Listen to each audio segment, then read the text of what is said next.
Hi friends, ಎಲ್ರಿಗೂ ನಮಸ್ತೆ. Welcome back to Deepika life style and blogs. ಎಲ್ಲರೂ ಹೇಗಿದ್ದೀರಾ? ನಾನು ಚೆನ್ನಾಗಿದ್ದೀನಿ. ಐ ಹೋಪ್ ನೀವೆಲ್ಲರೂ ಚೆನ್ನಾಗಿದ್ದೀರಾ ಅಂತ ಅಂದ್ಕೊಂಡಿದ್ದೀನಿ. ಪ್ಲೀಸ್ ಫ್ರೆಂಡ್ಸ್, ಈ ವಿಡಿಯೋನ ಫಸ್ಟಿಂದ ಕೊನೆವರೆಗೂ ಸ್ಕಿಪ್ ಮಾಡಿದೆ ನೋಡಿ. ನಿಮ್ಗೆ ಇಷ್ಟ ಆದರೆ ಲೈಕ್ ಮಾಡಿ, ಶೇರ್ ಮಾಡಿ. ಹೊಸದಾಗಿ ನೋಡೋರು ನಮ್ಮ ಚಾನಲ್ಗೆ ಸಬ್ಸ್ಕ್ರೈಬ್ ಮಾಡ್ಕೊಳ್ಳಿ. ಪಕ್ಕದಲ್ಲಿರೋ ಬೆಲ್ಲೈಕನ್ ಕ್ಲಿಕ್ ಮಾಡಿ. ನಾವಾಕು ಪ್ರತಿಯೊಂದು ವಿಡಿಯೋ ನೋಟಿಫಿಕೇಷನ್ಗೆ ಬರುತ್ತೆ, ತಕ್ಷಣ ನೋಡ್ಬೋದು. ಹಾಗೆ ಈ ವಿಡಿಯೋ ಇಷ್ಟ ಆದರೆ ಲೈಕ್ ಮಾಡಿ, ಶೇರ್ ಮಾಡಿ. ಮತ್ತು ಇವತ್ತು 3ನೇ ಆಷಾಢ ಶುಕ್ರವಾರ, ಚಾಮುಂಡೇಶ್ವರಿಯನ್ನು ನೆನೀತಾ ಈ ವಿಡಿಯೋನ ಸ್ಟಾರ್ಟ್ ಮಾಡೋಣ. ಈ ವಿಡಿಯೋ ಇಷ್ಟ ಆದರೆ ಚಾಮುಂಡೇಶ್ವರಿಯೇ ನಮಃ ಅಂತ ಒಂದು ಕಮೆಂಟ್ ಮಾಡಿ. ನಾನಿವಾಗ ತಿಳಿಸ್ಕೊಡ್ತಾ ಇದ್ದೀನಿ ತುಲಾ ರಾಶಿ ಬಗ್ಗೆ. ಬನ್ನಿ ವಿಡಿಯೋನ ಸ್ಟಾರ್ಟ್ ಮಾಡೋಣ ಸ್ನೇಹಿತರೆ. ತುಲಾ ರಾಶಿಯ ಸ್ನೇಹಿತರಿಗೆ ನಮ್ಮ ಚಾನಲ್ಗೆ ಸ್ವಾಗತ ಮತ್ತು ನಮಸ್ಕಾರ ಸ್ನೇಹಿತರೆ. ಒಬ್ಬ ದೇವತೆ ಯಾವಾಗಲೂ ನಿಮ್ಮ ಸುತ್ತಲೂ ಸುತ್ತುತ್ತಿದ್ದಾಳೆ. ಅವಳು ಯಾರು ಮತ್ತು ಅವಳು ಏನು ಬಯಸುತ್ತಾಳೆ? ನೀವು ಸತ್ಯವನ್ನು ಕಲಿತಾಗ ನೆಲವು ನಿಮ್ಮ ಪಾದಗಳ ಕೆಳಗೆ ಜಾರಿ ಹೋಗುತ್ತದೆ. ವಿಡಿಯೋ ಪ್ರಾರಂಭವಾಗುವ ಮೊದಲು ನೀವಿನ್ನೂ ನಮ್ಮ ಚಾನಲ್ಗೆ ಸಬ್ಸ್ಕ್ರೈಬ್ ಆಗಿಲ್ಲ ಅಂದರೆ ಈ ಕೂಡಲೇ ಸಬ್ಸ್ಕ್ರೈಬ್ ಆಗಿ ಸ್ನೇಹಿತರೆ. ಮತ್ತು ಪಕ್ಕದಲ್ಲಿರೋ ಬೆಲ್ ಬಟನ್ ಕೂಡ ಕ್ಲಿಕ್ ಮಾಡಿ. ನಾವು ಹಾಕೋ ಪ್ರತಿಯೊಂದು ವಿಡಿಯೋ ನಿಮಗೆ ನೋಟಿಫಿಕೇಷನ್ಗೆ ಬರುತ್ತೆ, ತಕ್ಷಣ ನೋಡ್ಬೋದು.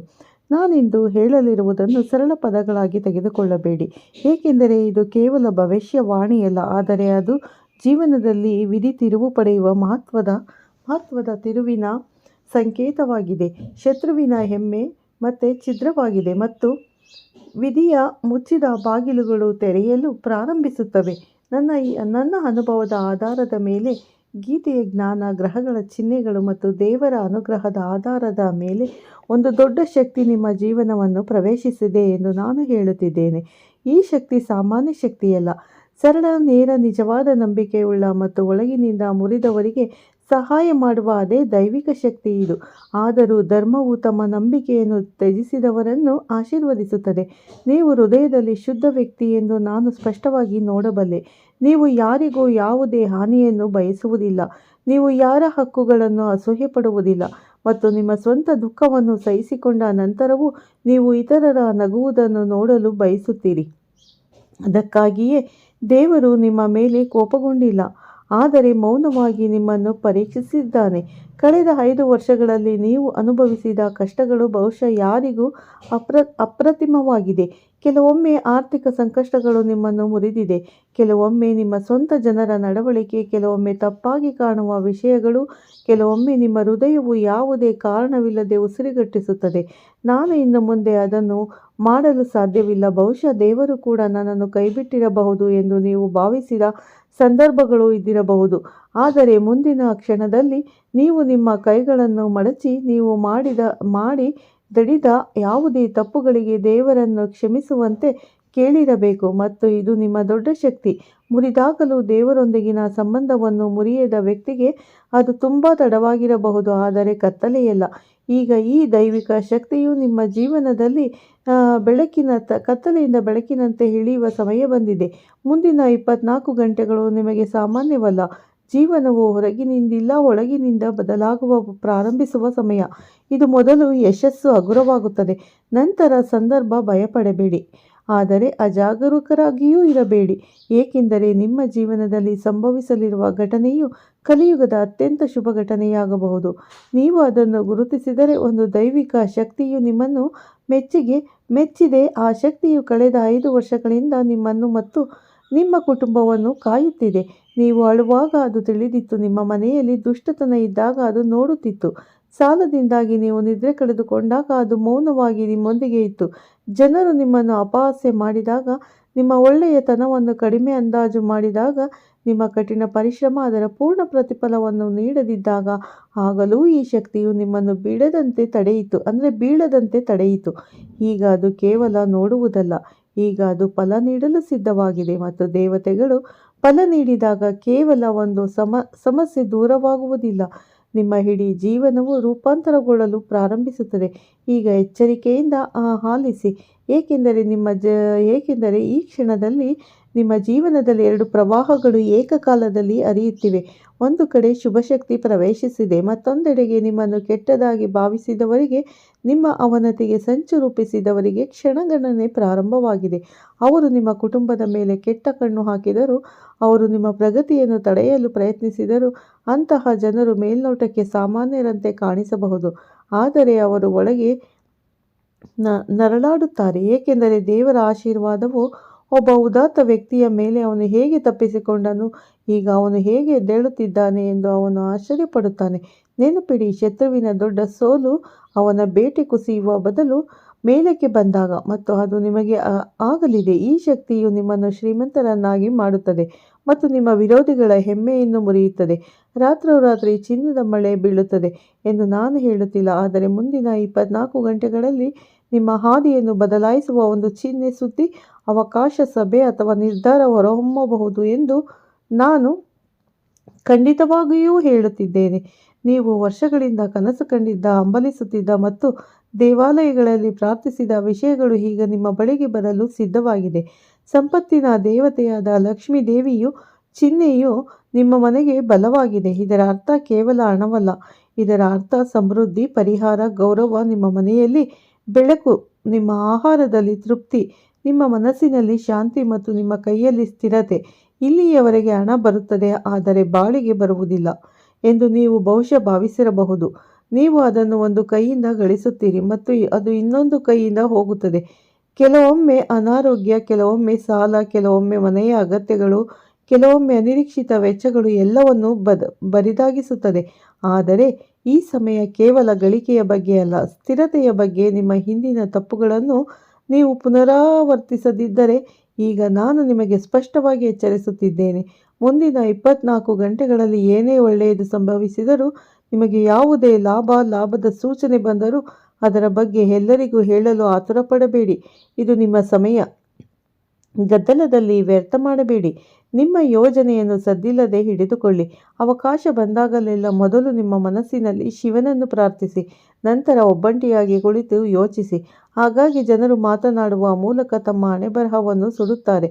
ಶತ್ರುಗಳಿಗೆ ಕಡಿಮೆ ತಿಳಿದಿರುತ್ತದೆ, ನಿಮ್ಮ ಗೆಲುವು ಬೇಗ ಆಗುತ್ತದೆ. ಈಗ ಇನ್ನೊಂದು ಹೆಚ್ಚು ಆಳವಾದ ವಿಷಯವನ್ನು ಆಲಿಸಿ.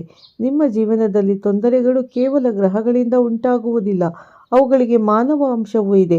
ನಿಮಗೆ ಹತ್ತಿರವಿರುವ ಕೆಲವರು ನಿಮಗೆ ಹತ್ತಿರವಿರುವ ಮತ್ತು ನಿಮ್ಮ ಗೌರವಿಸುವ ಕೆಲವರು ನಿಮ್ಮ ಶಕ್ತಿಯನ್ನು ದುರ್ಬಲಗೊಳಿಸುತ್ತಿದ್ದಾರೆ. ಮುಂದೆ ಹಿತೈಷಿಗಳು, ನಿಮ್ಮ ಬೆನ್ನ ಹಿಂದೆ ವಿಮರ್ಶಕರು. ಮುಂದೆ ನಗು, ನಿಮ್ಮ ಬೆನ್ನ ಹಿಂದೆ ವಿಷ.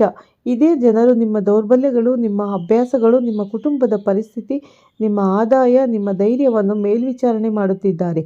ಆದ್ದರಿಂದ ಪ್ರತಿ ನಗುತ್ತಿರುವ ಮುಖವನ್ನು ಲಘುವಾಗಿ ಪರಿಗಣಿಸಬೇಡಿ. ವಿವೇಚನೆ ಇಲ್ಲದೆ ದಯೆ ಮತ್ತು ವಿಶ್ವಾಸ ಎರಡೂ ದುಃಖಕ್ಕೆ ಕಾರಣವಾಗುತ್ತದೆ ಎಂದು ಗೀತೆ ಹೇಳುತ್ತದೆ. ಏನಾಗಲಿದೆ ಎಂಬುದರಲ್ಲಿ ನೀವು 3 ರೀತಿಯ ಎಚ್ಚರಿಕೆ ವಹಿಸಬೇಕು. ಮೊದಲು, ನಿಮ್ಮ ಕೋಪವನ್ನು ನಿಯಂತ್ರಿಸಿ. ಮಂಗಳ ಗ್ರಹದ ಚಲನೆಯು ನಿಮಗೆ ಶುಭ ಮತ್ತು ಪರೀಕ್ಷೆ. ನೀವು ಜಗಳವಾಡಿದರೆ ಅಥವಾ ಯೋಚಿಸದೆ ಮಾತನಾಡಿದರೆ ಸುಸ್ಥಾಪಿತವಾದ ಒಕ್ಕೂಟವು ಅಲುಗಾಡಬಹುದು. ಎರಡನೆಯದಾಗಿ, ನಿಮ್ಮ ಮಾತನ್ನು ಮಿತಿಗೊಳಿಸಿ. ನಿಮ್ಮ ಸಮಸ್ಯೆಗಳು, ನಿಮ್ಮ ಯೋಜನೆಗಳು, ನಿಮ್ಮ ಕುಟುಂಬದ ವಿಷಯಗಳು, ನಿಮ್ಮ ಗಳಿಕೆ ಅಥವಾ ನಿಮ್ಮ ಶುಭ ಸುದ್ದಿಯ ಬಗ್ಗೆ ಎಲ್ಲರಿಗೂ ಹೇಳುವುದನ್ನು ನಿಲ್ಲಿಸಿ. ಮೂರನೆಯದಾಗಿ, ಮುಂದಿನ 24 ಗಂಟೆಯಲ್ಲಿ ಯಾವುದೇ ಹಸಿದ ವೃದ್ಧ, ಸಾಮಾನ್ಯ ಅಥವಾ ನಿರ್ಗತಿಕ ವ್ಯಕ್ತಿಯನ್ನು ಬರಿಗೈಯಲ್ಲಿ ಕಳುಹಿಸಬೇಡಿ. ಮಹಾದೇವ್ ನಿಮ್ಮನ್ನು ಹಲವು ವಿಧಗಳಲ್ಲಿ ಪರೀಕ್ಷಿಸುತ್ತಾನೆ. ಒಬ್ಬ ವೃದ್ಧ ವ್ಯಕ್ತಿ, ಸಾಮಾನ್ಯ ವ್ಯಕ್ತಿ, ಹಸಿದ ವ್ಯಕ್ತಿ ಅಥವಾ ಅಸಹಾಯಕ ವ್ಯಕ್ತಿ ನಿಮ್ಮ ಮನೆ ಬಾಗಿಲಿಗೆ ಬರುವುದು ಕೇವಲ ಕಾಕತಾಳೀಯವಲ್ಲ. ಹಾಗಿದ್ದಲ್ಲಿ ಅವರನ್ನು ಗೌರವಿಸಿ, ನಿಮಗೆ ಸಾಧ್ಯವಾದಷ್ಟು ನೀಡಿ ಮತ್ತು ನಿಮ್ಮ ಹೃದಯದಲ್ಲಿ, ಓ ದೇವರೇ, ಇದು ನಿಮ್ಮ ಪರೀಕ್ಷೆಯಾಗಿದ್ದರೆ ದಯವಿಟ್ಟು ನನ್ನನ್ನು ಯಶಸ್ವಿಗೊಳಿಸಿ ಎಂದು ಹೇಳಿ. ಕೆಲವೊಮ್ಮೆ ವಿಧಿಯ ಬೀಗಗಳು ಬ್ಯಾಂಕಿನಿಂದಲ್ಲ, ಆದರೆ ಹಸಿದ ವ್ಯಕ್ತಿಗೆ ನೀಡುವ ಬ್ರೆಡ್ಡಿಂದ ತೆರೆಯಲ್ಪಡುತ್ತದೆ. ಈಗ ನಿಮ್ಮ ಮನೆಯಲ್ಲಿರುವ ಶಕ್ತಿಯ ಬಗ್ಗೆ ಗಮನ ಹರಿಸುವುದು ಬಹಳ ಮುಖ್ಯ. ಮುಂದಿನ 24 ಗಂಟೆಗಳಲ್ಲಿ ನಿಮ್ಮ ಮನೆಯಲ್ಲಿರುವ ದೇವಾಲಯವನ್ನು ಸ್ವಚ್ಛವಾಗಿಡಿ. ಮುಖ್ಯ ಬಾಗಿಲನ್ನು ಅಚ್ಚುಕಟ್ಟಾಗಿ ಇರಿಸಿ. ಸಂಜೆ ದೀಪ ಹಚ್ಚಿ ಮಲಗುವ ಮುನ್ನ ಕನಿಷ್ಠ 11 ಬಾರಿ ಓಂ ನಮಃ ಶಿವಾಯ ಅಥವಾ ಜೈ ಶ್ರೀರಾಮ್ ಅಥವಾ ಜೈ ಶ್ರೀರಾಮ್ ಅಂತ ಕಮೆಂಟ್ ಮಾಡಿ, ಅಂದರೆ ಜಪ ಮಾಡಿ. ಇದು ಸರಳ ಕ್ರಮವಲ್ಲ, ನಿಮ್ಮ ಸುತ್ತಲೂ ರಕ್ಷಣಾತ್ಮಕ ವೃತ್ತವನ್ನು ಸೃಷ್ಟಿಸುತ್ತದೆ. ದೇವರ ನಾಮವು ವಾಸಿಸುವ ಸ್ಥಳದಲ್ಲಿ ದುಷ್ಟ ಕಣ್ಣು ಸುರಿಯುವುದು ಇಲ್ಲಿಯವರೆಗೂ ಹೋರಾಟವಾಗಿದ್ದದ್ದು ಸಾಧನೆಯ ಸಂಕೇತ, ಈಗ ಕಷ್ಟವಾಗಿದ್ದು ಸಮೃದ್ಧಿಯ ಸಂಕೇತ. ಅವಮಾನವಾಗಿದ್ದನ್ನು ಗೌರವದ ಸಂಕೇತ. ಇಲ್ಲಿಯವರೆಗೆ ಅಳುವ ಸಮಯವಾಗಿದ್ದದ್ದು ನಗುವ ಸಮಯ. ಆದರೆ ಇದಕ್ಕಾಗಿ ನೀವು ಒಂದು ವಿಷಯವನ್ನು ನೆನಪಿನಲ್ಲಿ ಇಟ್ಟುಕೊಳ್ಳಬೇಕು. ನಿಮ್ಮ ಹೃದಯವನ್ನು ಮುರಿಯಲು ಬಿಡಬೇಡಿ. ನಿಮ್ಮನ್ನು ದುರದೃಷ್ಟಕರ ಎಂದು ಕರೆಯಬೇಡಿ. ನನಗೆ ದುರದೃಷ್ಟವಿದೆ ಎಂದು ಹೇಳಬೇಡಿ. ನಿಮ್ಮ ಅದೃಷ್ಟ ಕೆಟ್ಟದಾಗಿರಲಿಲ್ಲ, ನಿಮ್ಮ ಸಮಯ ಅಪೂರ್ಣವಾಗಿತ್ತು. ಈಗ ಸಮಯ ಮುಗಿಯಲಿದೆ. ನೀವು ವರ್ಷಗಳಿಂದ ಬಯಸಿದ್ದನ್ನು ಈಗ ಪಡೆಯಬಹುದು. ಉದ್ಯೋಗ, ಸಂಪತ್ತು, ಗೌರವ, ಮಕ್ಕಳು, ಸಂತೋಷ, ಸಿಕ್ಕಿಬಿದ್ದ ಕೂದಲು, ಸಾಲದಿಂದ ಪರಿಹಾರ, ಮನೆಯಲ್ಲಿ ಶಾಂತಿ. ನಿಮ್ಮ ಜೀವನದಲ್ಲಿ ಏನೇ ದೊಡ್ಡ ಆದರೂ ಆ ದಿಕ್ಕಿನಲ್ಲಿ ಈಗ ಶುಭ ಚಿಹ್ನೆಗಳು ಹೊರಹೊಮ್ಮುತ್ತಿದೆ. ನೀವು ಮಾಡಬೇಕಾಗಿರುವುದು ಎಚ್ಚರವಾಗಿರುವುದು, ಶಾಂತವಾಗಿರುವುದು ಮತ್ತು ಈ ಸಮಯವನ್ನು ದೇವರ ಸಂದೇಶದಿಂದ ಸ್ವೀಕರಿಸುವುದು.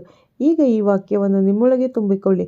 ನಾನು ಸುರಕ್ಷಿತವಾಗಿದ್ದೇನೆ. ದೇವರುಗಳು ಮತ್ತು ದೇವತೆಗಳು ನನ್ನನ್ನು ಆಶೀರ್ವದಿಸುತ್ತಾರೆ ಮತ್ತು ನನ್ನ ಜೀವನದಲ್ಲಿ ಶುಭ ಬದಲಾವಣೆಗಳು ಪ್ರಾರಂಭವಾಗಿದೆ. ನೀವು ಇದನ್ನು ಸ್ವೀಕರಿಸಿದ ಕ್ಷಣ ನೀವು ನಿಮ್ಮ ಹಣೆಬರಹಕ್ಕೆ ಮೊದಲ ಬಾಗಿಲು ತೆರೆಯುತ್ತೀರಿ. ಈಗ ನಾನು ಅನುಸರಿಸಿರುವ ಚಿಹ್ನೆಗಳು ಒಂದೊಂದಾಗಿ ವಿವರಿಸುತ್ತೇನೆ. ಇದರಿಂದ ನೀವು ಭರವಸೆಯನ್ನು ಮಾತ್ರವಲ್ಲದೆ ನಿರ್ದೇಶನವನ್ನು ಸಹ ಕಂಡುಕೊಳ್ಳುವಿರಿ. ಎಚ್ಚರಿಕೆಯಿಂದ ಆಲಿಸಿ, ಏಕೆಂದರೆ ನಿಮ್ಮ ಜೀವನವನ್ನು ಇದ್ದಕ್ಕಿದ್ದಂತೆ ಸಾಮಾನ್ಯದಿಂದ ಅಸಾಧಾರಣವಾಗಿ ಪರಿವರ್ತಿಸಿ. ಇಲ್ಲಿಯವರೆಗೂ ನೀವು ಹೋರಾಟವನ್ನು ಮಾತ್ರ ನೋಡಿದ್ದೀರಿ. ಈಗ ಆ ಹೋರಾಟದ ಫಲಗಳನ್ನು ನೀವು ಅರ್ಥ ಮಾಡಿಕೊಳ್ಳಬೇಕು. ದೇವರು ಯಾವುದೇ ನಿಜವಾದ ವ್ಯಕ್ತಿಯನ್ನು ಬರಿಗೈಯಲ್ಲಿ ಬಿಡುವುದಿಲ್ಲ. ಅವನು ಸಮಯವನ್ನು ಸರಳವಾಗಿ ವ್ಯವಸ್ಥೆ ಮಾಡುತ್ತಾನೆ. ಇದರಿಂದ ಅವನು ನೀಡಿದಾಗ ಜನರು ವಸ್ತುವನ್ನು ಮಾತ್ರವಲ್ಲದೆ ಅದರ ಮೌಲ್ಯವನ್ನು ಅರ್ಥ ಮಾಡಿಕೊಳ್ಳುತ್ತಾರೆ. ನೀವು ಆಗಾಗ್ಗೆ ಅದನ್ನು ಬೇಗನೆ ಬಯಸಿದ್ದೀರಿ, ಆದರೆ ಸಮಯವು ನಿಮ್ಮನ್ನು ನಿಲ್ಲಿಸಿದೆ. ನೀವು ಆಗಾಗ್ಗೆ ಜನರನ್ನು ನಂಬಿದ್ದೀರಿ ಅಥವಾ ಸಮಯವು ನಿಮ್ಮನ್ನು ನೋಯಿಸಿದೆ, ನಿಮಗೆ ಅರ್ಥವಾಗುವಂತೆ ಮಾಡಿದೆ. ನೀವು ಆಗಾಗ್ಗೆ ಬಿಟ್ಟುಕೊಡಲು ಬಯಸಿದ್ದೀರಿ, ಆದರೆ ನಿಮ್ಮೊಳಗಿನ ಒಂದು ಶಕ್ತಿಯು ನಿಮ್ಮನ್ನು ಮುಂದುವರಿಸಿದೆ. ಅದೇ ಶಕ್ತಿಯು ಈಗ ನಿಮ್ಮ ಪರವಾಗಿ ಪ್ರಕಟಗೊಳ್ಳಲಿದೆ. ನಿಮ್ಮ ಜೀವನವನ್ನು ಪ್ರವೇಶಿಸಿದ ಮಹಾನ್ ದೈವಿಕ ಶಕ್ತಿಯು ನಿಮಗೆ ಹಣವನ್ನು ನೀಡಲು ಬಂದಿಲ್ಲ. ಅದು ಮೊದಲು ಅಡೆತಡೆಗಳನ್ನು ತೆಗೆದುಹಾಕುತ್ತದೆ, ನಂತರ ಮಾರ್ಗವನ್ನು ತೆರವುಗೊಳಿಸುತ್ತದೆ ಮತ್ತು ನಂತರ ನಿಮ್ಮ ಜೇಬುಗಳನ್ನು ತುಂಬುತ್ತದೆ. ಅನೇಕ ಜನರು ಅದೇ ತಪ್ಪನ್ನು ಮಾಡುತ್ತಾರೆ. ಅವರು ಹಣ್ಣುಗಳನ್ನು ಮಾತ್ರ ಹುಡುಕುತ್ತಾರೆ, ಆದರೆ ಅವರು ಮರದ ಬೇರಿನ ಬಗ್ಗೆ ಕಾಳಜಿ ವಹಿಸುವುದಿಲ್ಲ. ನೀವು ಮೊದಲು ನಿಮ್ಮ ಮನೆ, ನಿಮ್ಮ ಮನಸ್ಸು, ನಿಮ್ಮ ಕಾರ್ಯಗಳು ಮತ್ತು ನಿಮ್ಮ ನಂಬಿಕೆಯನ್ನು ಜೋಡಿಸಬೇಕು, ಏಕೆಂದರೆ ಹೃದಯದಲ್ಲಿ ಭಯ, ಮನೆಯಲ್ಲಿ ಅವ್ಯವಸ್ಥೆ, ಮಾತಿನಲ್ಲಿ ಕಹಿ ಮತ್ತು ಜೀವನದಲ್ಲಿ ಸ್ವಯಂ ನಿಯಂತ್ರಣದ ಕೊರತೆ ಇರುವವರೆಗೆ ದೇವರ ಅನುಗ್ರಹವು ಉಳಿಯುವುದಿಲ್ಲ. ಅದು ಕೇವಲ ಒಂದು ನೋಟವನ್ನು ತೋರಿಸುತ್ತದೆ ಮತ್ತು ನಂತರ ಹಿಂತಿರುಗುತ್ತದೆ. ಆದ್ದರಿಂದ ಮುಂದಿನ ಹನುಮಂತನ ದೇವಸ್ಥಾನದಲ್ಲಿ ಸಿಂಧೂರ ದಾನ ಮಾಡುವುದು ಸಾಂಕೇತಿಕ ಎಂದು ನೀವು ಕೇಳಿದ್ದೀರಿ. ಇದು ಅಸಾಮಾನ್ಯವಲ್ಲ. ಸಿಂಧೂರ ಕೇವಲ ಬಣ್ಣವಲ್ಲ, ಅದು ಶಕ್ತಿಯ ಸಂಕೇತ, ಅದು ರಕ್ಷಣೆಯ ಸಂಕೇತ, ಅದು ವಿಜಯದ ಸಂಕೇತ. ಹನುಮಂತನ ಪಾದಗಳಿಗೆ ಸಿಂಧೂರವನ್ನು ಅರ್ಪಿಸುವುದು ಎಂದರೆ ನಿಮ್ಮ ಅಹಂಕಾರ, ನಿಮ್ಮ ಭಯಗಳು, ನಿಮ್ಮ ಅಡೆತಡೆಗಳು ಮತ್ತು ನಿಮ್ಮ ಮೇಲೆ ಬಿದ್ದಿರುವ ಅದೃಶ್ಯ ಶಾಪವನ್ನು ಶರಣಾಗುವುದು. ನಿಜವಾದ ಭಕ್ತಿಯಿಂದ ಮತ್ತು ನೆಪವಿಲ್ಲದೆ ಮುಂದಿನ 24 ಗಂಟೆಗಳಲ್ಲಿ ಹನುಮಂತನ ದೇವಸ್ಥಾನದಲ್ಲಿ ಸಿಂಧೂರವನ್ನು ಅರ್ಪಿಸಿ ಮೌನವಾಗಿ ಪ್ರಾರ್ಥಿಸುವ ಯಾರಾದರೂ, ಓ ಬಜರಂಗಬಲಿ, ದಯವಿಟ್ಟು ನನ್ನ ಜೀವನದಿಂದ, ಪ್ರವಣದಿಂದ ಪ್ರತಿಯೊಂದು ಅಡೆತಡೆ, ಪ್ರತಿಯೊಂದು ಮಾಟ, ಪ್ರತಿಯೊಂದು ದುಷ್ಟಕಣ್ಣು, ಪ್ರತಿಯೊಂದು ದ್ವೇಷವನ್ನು ನಿನ್ನ ಶಕ್ತಿಯಿಂದ ತೆಗೆದುಹಾಕಿ. ಅವರ ಜೀವನದಲ್ಲಿ ಒಂದು ಅದೃಶ್ಯ ರೂಪಾಂತರ ಪ್ರಾರಂಭವಾಗುತ್ತದೆ. ಈ ಬದಲಾವಣೆ ಮೊದಲು ಮನಸ್ಸಿನಲ್ಲಿ ಸಂಭವಿಸುತ್ತದೆ ಮತ್ತು ನಂತರ ಅವರ ಸಂದರ್ಭಗಳಲ್ಲಿ ಗೋಚರಿಸುತ್ತದೆ. ಆದರೆ ನೆನಪಿಡಿ, ದಾನ ಮಾಡುವುದು ಮತ್ತು ಮನೆಗೆ ಮರಳುವುದು ಸಾಕಾಗುವುದಿಲ್ಲ. ದಾನಕ್ಕೆ ಭಾವನೆ ಬೇಕು ಮತ್ತು ಭಾವನೆಗೆ ಕ್ರಿಯೆಯ ಅಗತ್ಯವಿದೆ ಸ್ನೇಹಿತರೆ. ಹಾಗಾಗಿ ಹನುಮಂತನ ದರ್ಶನ ಪಡೆಯಿರಿ. ಈ ವಿಡಿಯೋ ಇಷ್ಟ ಆಗಿದ್ರೆ ಲೈಕ್ ಮಾಡಿ, ಶೇರ್ ಮಾಡಿ. ಮತ್ತೆ ಹೊಸದಾಗಿ ನೋಡೋರು ನಮ್ಮ ಚಾನಲ್ಗೆ ಸಬ್ಸ್ಕ್ರೈಬ್ ಆಗಿ ಪಕ್ಕದಲ್ಲಿರೋ ಬೆಲ್ಲೈಕನ್ ಕ್ಲಿಕ್ ಮಾಡಿ. ಮತ್ತೆ ಸಿಗ್ತೀನಿ ಉತ್ತಮ ರಾಶಿ ಭವಿಷ್ಯದೊಂದಿಗೆ ಅಂತ ಹೇಳ್ತಾ ವಿಡಿಯೋನ ಮುಗಿಸ್ತಾ ಇದ್ದೀನಿ. ಸ್ನೇಹಿತರೆ, ಈ ವಿಡಿಯೋ ಇಷ್ಟ ಆದರೆ ಓಂ ಚಾಮುಂಡೇಶ್ವರಿಯೇ ನಮಃ ಅಂತ ಕಮೆಂಟ್ ಮಾಡಿ. ಎಲ್ಲರಿಗೂ ಧನ್ಯವಾದಗಳು. ಪ್ರತಿಯೊಬ್ಬರಿಗೂ ಒಳ್ಳೆಯದಾಗಲಿ. ಮತ್ತೆ ಸಿಗ್ತೀನಿ ಉತ್ತಮ ರಾಶಿ ಭವಿಷ್ಯದೊಂದಿಗೆ.